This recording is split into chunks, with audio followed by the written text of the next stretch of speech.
তো বন্ধুরা, উপরে যে ভিডিওটা দেখছেন সেটা হচ্ছে জিতু মুন্ডা। ঠিক আছে, তো জিতু মুন্ডা তার বোনের কঙ্কাল দেহটা রাস্তার মধ্য দিয়ে নিয়ে যাচ্ছে। কোথায় নিয়ে যাচ্ছে না, ব্যাংকে, গ্রামীণ ব্যাংকে। কারণটা কি, সে ব্যাংকে 19,300 টাকা সে তুলতে গিয়েছিল, যেটা পাওনা। কারণ কি না, জিতু মুন্ডার বোন কালরা মুন্ডা আজ থেকে প্রায় 2 মাস আগে মারা গিয়েছে। তো মারা যাওয়ার আগের সময় জিতু মুন্ডার বোন তাকে বলে গিয়েছিল যে 19,300 টাকা আমার অ্যাকাউন্টে আছে, তো তুই তুলে নিয়ে আসবি। তো কি করেছে জিতু মুন্ডা, 19,300 টাকা তুলতে গিয়েছে কিন্তু তাকে দেয়নি।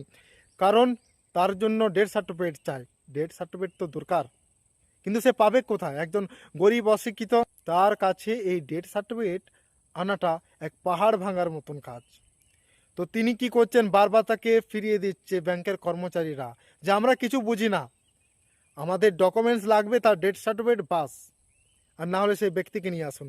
মারা গিয়েছে কি জানি, সেটা আমাদের জানার দরকার নেই।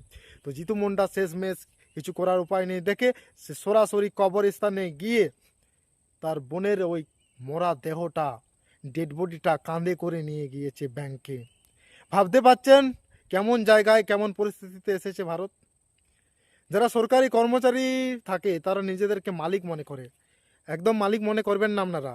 প্রত্যেকটা গরিব ফ্যামিলিতে এরকম চলছে।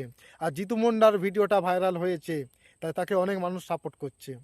ঠিক আছে, তো এরকম সাপোর্ট দরকার, ঠিক আছে, কিন্তু তার সঙ্গে এইরকম নিয়মও বন্ধ হওয়া দরকার।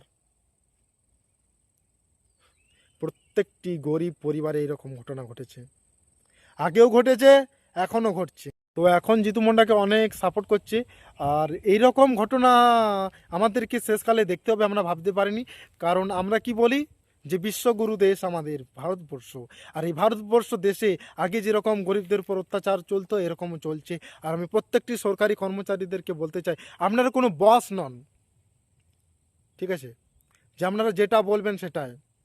একবার গরিবের হয়ে ভাবুন যে মানুষটা কীরকম কষ্ট পাচ্ছে মানুষগুলো।